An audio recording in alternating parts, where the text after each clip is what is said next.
રસોયા કિચનમાં આપનું સ્વાગત છે। આજે ખાંડવીની રેસીપી બનાવીએ છીએ।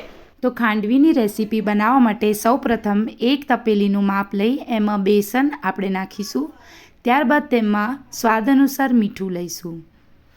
જે તપેલીથી આપણે બેસનનું માપ લઈશું તે જ તપેલીથી આપણે છાશ અને પાણીનું પણ માપ લેવાનું છે।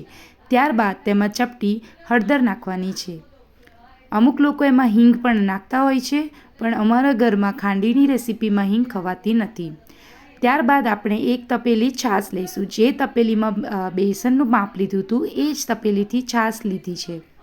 અને હવે એ જ તપેલીથી 3 તપેલી આપણે પાણી લઈશું। એમ કરતાં એક તપેલી બેસન, એક તપેલી છાશ અને 3 તપેલી પાણીનું માપ રહેશે। ખાંડવી બનાવતી વખતે અગર તમે આ રીતે માપ લઈ અને ખાંડવી બનાવશો તો પરફેક્ટ રીતે તમારા રોલ બનશે। ત્યારબાદ બધું મિક્સ કરી અને વલોણીથી આપણે એને મિક્સ કરી લઈશું। હવે તમે જોઈ શકો છો બધું બરાબર રીતે મિક્સ થઈ ગયું છે। હવે આપણે આ મિશ્રણને એક નોનસ્ટિક પેનમાં લઈ અને ગેસની જે ફ્લેમ છે એ આપણે હાઈ ફ્લેમ પર રાખીશું। આમાં એક વાતનું ધ્યાન રાખવાનું છે, ખાંડવી બનાવતી વખતે નોનસ્ટિક પેન લેવામાં આવે તો વધુ સારું રહેશે। અને બીજા વસ્તુ કે હંમેશા જે ગેસ છે એ એકદમ હાઈ ફ્લેમ પર રાખવાનો છે। જે ફ્લેમ છે એ મીડિયમ કે સ્લો બિલકુલ જ રાખવાની નથી। મીડિયમ કે સ્લો ફ્લેમ રાખવાથી બેસન જે તમારું એ ચડી જશે અને એમાં જો પાણીનો ભાગ રહી ગયો તો તમારા જે રોલ છે એ બિલકુલ જ વળશે નહીં।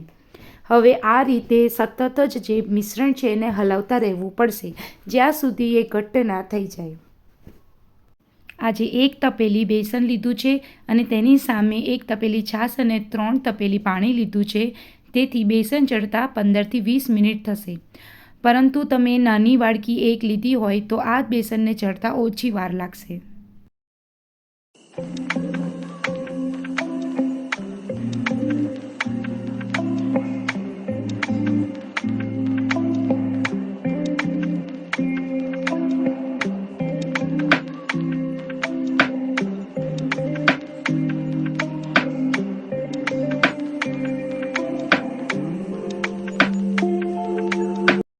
તો હવે તમે જોઈ શકો છો કે બેસન ધીરે ધીરે ઘટ્ટ થવા માંડ્યું છે।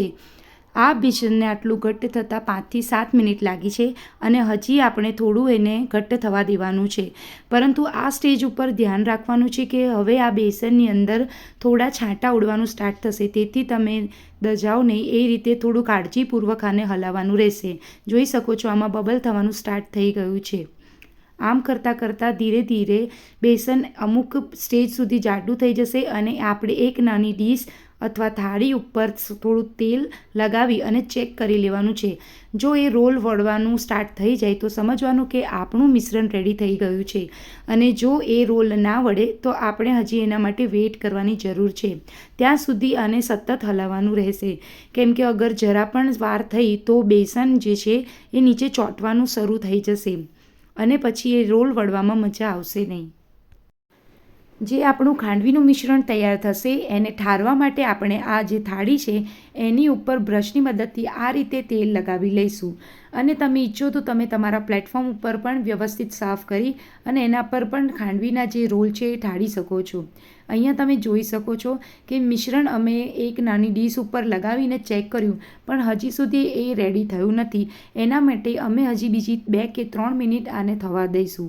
2-3 મિનિટ બાદ એ મિશ્રણ જે છે એ રેડી થઈ જાય છે તો આપણે હવે એને એ મિશ્રણને થાળીની ઉપર લઈ લઈશું।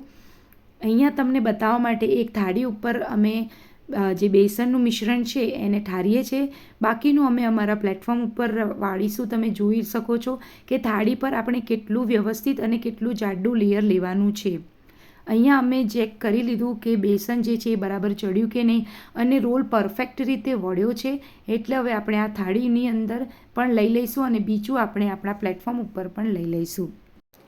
આ જે મિશ્રણ આપણે ખાંડવીનું તૈયાર કર્યું છે એને જ્યારે ગરમ હોય ત્યારે આપણે એને ફટાફટથી એને ઠારી લેવું પડશે, કેમ કે જો એ બેસનનું મિશ્રણ થોડુંક પણ ઠંડુ થઈ જશે તો પછી એ કોઈ પણ જગ્યા પર સ્પ્રેડ થશે નહીં અને પછી આપણા રોલ વ્યવસ્થિત વળશે નહીં।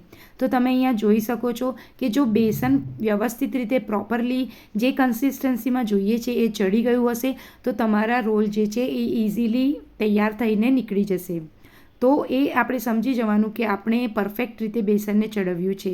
અહીંયા રોલ તમારે તમારા હિસાબથી નાના મોટા તમે લઈ શકો છો, કટ કરી શકો છો. મોટું લાગે તો તમે આ રીતે વચ્ચેથી કટ કરી અને પછીથી ફરીથી તમે એનો જે રોલ છે એ વાળવાનું શરૂ કરી શકો છો. અહીંયા તમે જોઈ શકો છો કે ઇઝીલી બિલકુલ કોઈ પણ જગ્યા પર સહેજ પણ બેસન ચોંટ્યા વગર ઇઝીલી અમારા જે રોલ છે એ વળી રહ્યા છે. તો હવે આગળ પછી હવે આપણે એના વઘારની તૈયાર કરીશું.